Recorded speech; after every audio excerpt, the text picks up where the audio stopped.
You have to hold facts in one hand and faith in the other hand. You have to confront reality no matter how hard and uncomfortable it is, while also never letting go of hope that things can and will get better. The best leaders are somehow able to hold the facts of today and faith in tomorrow at the same time. Welcome to the Ware Show, a podcast for leaders who want more and won't settle for less. Straight talk to help you lead better, live bolder, and not lose yourself in the process. If you're serious about going to the next level in life and leadership, you're in the right place. Well, hey, everybody, welcome to another episode of the Ware Show, where we spend time together every week growing personally and professionally in the hopes that we're going to get a little bit better in life, a little bit better in leadership, because we know, as Craig Rochelle always says, that when the leader gets better, everybody gets better. And I want to remind you of that today, that when you get better, when you improve, when you level up, when you grow, everybody around you does too. And the reason why is because your influence makes a difference. Your influence makes an impact. Your influence is changing the people. It's changing the circumstances around you, whether you always see it or not, whether you realize that it's happening or not. So when you commit to being a better leader, I promise you, your team, your organization, your ministry, your company, everything, everyone around you is going to get better too. There's a concept that I talk a lot about because I have found it so helpful over the years for me in my leadership, as well as for all the leaders that I've been privileged to work with, either as my direct reports or people who I coach and consult.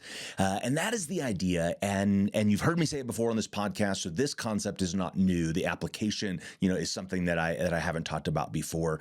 But this idea that leaders have to know the difference between a problem to solve and a tension to manage. You have to know the difference between a problem to solve and a tension to manage. And honestly, the further I get down this leadership road, right? And I've been on it for a long time now, but I'm still on the journey, just like all of us are. But the further that I get on it, the deeper that I get into it, I feel like there are more tensions to manage than there are problems to solve. Sometimes it feels like leadership is just one big list of tensions that we've got to manage and navigate and balance and all of that. And I think it's important to recognize that. It's important to understand this is just part of leadership. Some things in leadership you don't grow out of, you grow into. You don't achieve it or accomplish it or cross it off the list and just move on. You lean into it, you embrace it, you absorb it. It becomes part of who you are. Leadership is not about the position you attain. It's about the person you become. And one of those tensions that I think is incredibly important to lean into, because it's not a problem that you will ever solve. It's not an achievement that you'll ever just cross off the list. It is this tension between faith and facts. Faith and facts. Now, most of you know I'm a person of faith, and I know many of you are as well. But for clarity, I'm not talking about spiritual faith right now. Okay, in this context, I'm talking about faith in the sense of hope, right? A sense of belief, a sense of expectation that we have as leaders about our future, about the future of our organizations. We have faith that what we're investing our leadership into matters, that what we're pouring our energy into really does make a difference. And by the way, if you don't have faith in what you're doing as a leader, in the vision you're moving toward, in the organization you're serving, you really need to have a hard talk with yourself about why you are there. Because I would tell you this, if you don't have faith in it, you won't have a future in it. You have to have faith in what you're doing and where you're going if there's going to be any hope for a future. But what we know is that some leaders have so much faith that maybe they tend to almost ignore or sweep under the rug the facts of the situation they're dealing with. It's like they have so much hope, so much belief that they aren't really giving some of the cold, hard facts the respect that they deserve. So that's what I want to talk about, this tension between faith and facts. And I want to frame it around the story of a great military leader in U.S. history named Admiral James Stockdale. Okay, by the way, if you are a leader, you are in a war. I love learning from military leaders because whether we acknowledge it or not, leadership has an element of warfare to it. No matter what you're leading, you have enemies. like competitors or market conditions. You have objectives that need to be achieved for the life or death of your organization. You have supply constraints to consider. You have internal morale to address. You have crises to manage. You have communication to give clear directives.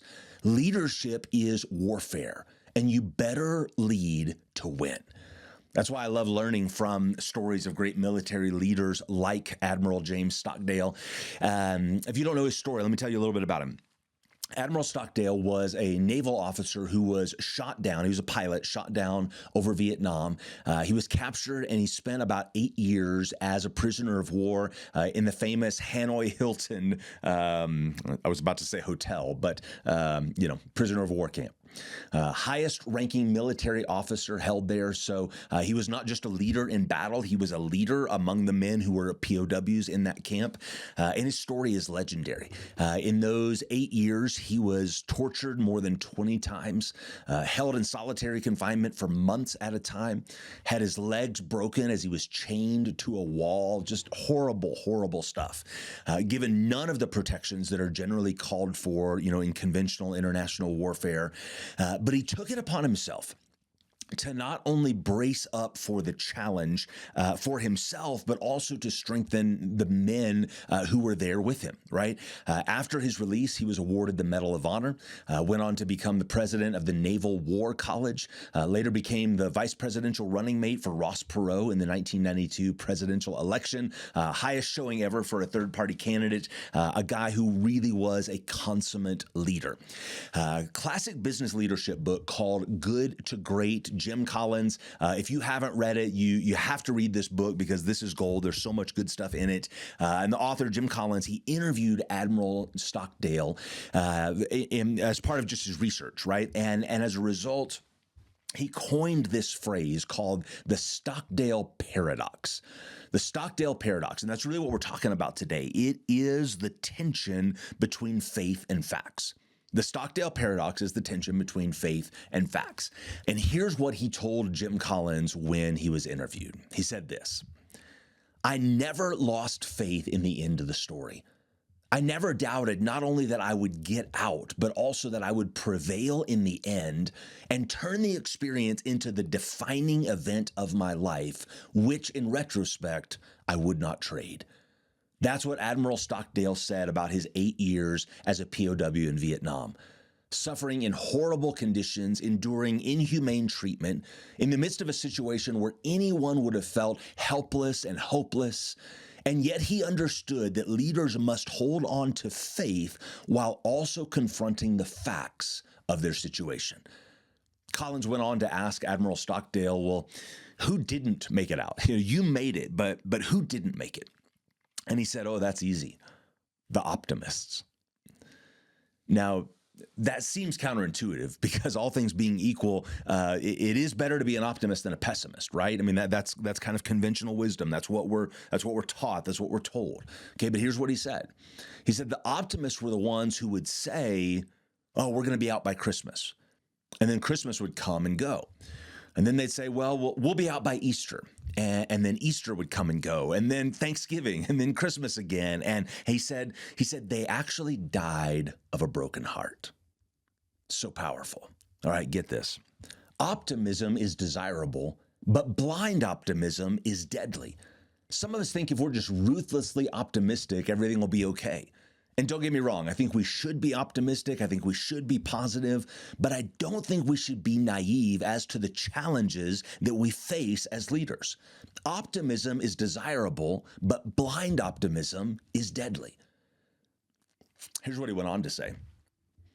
Admiral Stockdale said, "You must never confuse faith that you will prevail in the end, which you can never afford to lose, with the discipline to confront the most brutal facts of your current reality, whatever they may be." This is what Jim Collins went on to call the Stockdale Paradox, that you must retain faith that you will prevail in the end, and at the same time, you must confront the most brutal facts of your current reality. Leaders must manage the tension between faith and facts. Now, I want to talk about the application of this idea in two different ways. One is internal and one's external. One is in us as leaders, and the other is in our team, in our organization that we're serving. We have to first learn how to manage this tension in ourselves before we can help manage it in others. And this really comes down to our thinking, right? How do we think about faith, and how do we think about the facts? How do we think about never losing hope and faith and belief in a good outcome, in a good future, while also not being blind, not being naive, not ignoring what could be really brutal facts that we're currently facing? I know I mentioned spiritual faith earlier, so I guess this is a good moment to insert a verse from the book of Proverbs in the Bible. It's this section on just ancient wisdom. And it says this, it says, as a man thinks in his heart, so is he. As a man thinks in his heart, so is he. Maybe you've heard the classic James Allen book, which is considered, the forerunner of the self-help genre. He phrases the title in the Old English. He says, as a man thinketh. That's the title of the book. As a man thinketh. Okay, and this is true. As a man thinks in his heart, so is he. Your ability to lead well is a direct result of your ability to think well. If you can't think, you can't lead. And your thinking, whether positive or negative, optimistic or pessimistic, focused on opportunities or obstacles, possibilities or problems, that thinking is going to shape every aspect of your leadership. Okay, so it starts there. It starts in you, in how you think. That's the internal. But it comes out to others, to the people you're leading, to the people who are looking to you. It comes out in the way you speak. That's external. Internal is how you think. External is how you speak. And I want to spend a few minutes on this because how you speak, how you communicate as a leader makes all the difference in how your team, how your organization navigates this tension between faith and facts. What you may not realize is this.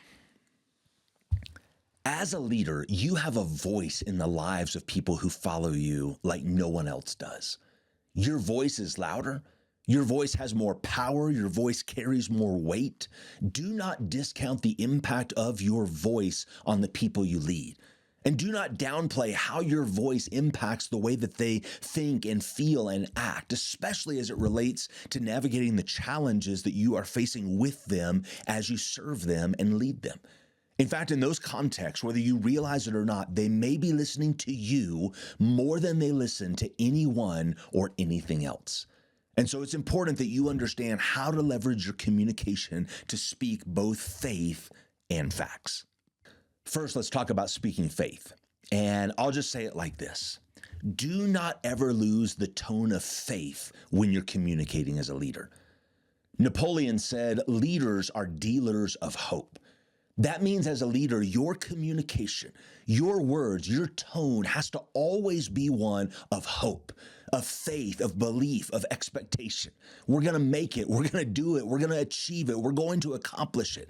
We may face impossible odds. We may have difficult circumstances. We may not have all the resources that we feel like we need. We may not know all the answers, but we have hope. We have faith that we will prevail in the end. And, not but, and we also speak facts. Look, you have to maintain a tone of hope and faith. That is a non-negotiable. But if you come across as naive, if you come across as blind, if people feel like, you're just putting your fingers in your ears, la, la, la, la, la, la, right? If you come across as if you are ignorant to the challenges or the problems that are going on, people are not going to respect you and they're not going to listen to you. Okay, so again, this is why this is a tension to manage. Your people need to hear you communicate faith, but they also need you to communicate facts, and they need to hear that from you. Max Dupree said the first responsibility of the leader is to define reality. That means you have to give the people you're leading the facts. No fluff, no candy coating, no BS. Here are the facts of our situation. Tell them what you know. Tell them what you don't know. Define reality for them because that is your job. And by the way, in case you're wondering about this or worried about it, let me just say it this way. People can handle bad news better than no news. In the absence of drama, people will make it up. They'll fill in the blanks with the worst possible things they can imagine. Fear or suspicion will fill the void. So don't give them the chance to do that. If you are the leader, get out in front of the situation, get out in front of the crisis, get out in front of the challenge, and give them facts. Okay, so first, it's about how you think, and then it's about how you speak. How you think as a leader matters, and how you speak as a leader matters. And you have to think and speak both faith and facts. You have to manage this tension internally and externally. Okay, remember what Admiral Stockdale said. I want to read it again because I think this is such a powerful quote. You must never confuse faith that you will prevail in the end, which you can never afford to lose, with the discipline to confront the most brutal facts of your current reality, whatever they may be. That's the Stockdale Paradox. Faith and facts. Holding this tension in your hands, faith in one and facts in the other, and saying, we can navigate this. We can make it through this. Chances are you naturally lean on one side or the other. You're more of a faith person or more of a facts person, right? More of a we can do this no matter what type of person, or more of a, oh, man, this is tough, I'm not sure we're going to make it type of person. And what I want to challenge you to do today is to realize that no matter which side you're on, you have to embrace the other side too. The paradox does not exist without both faith and facts. It's not a tension if you're not holding both. And you actually need both to be a great leader. You need to have the faith that we're going to make it. You need to embrace the facts that you may be facing a big challenge. Faith and facts.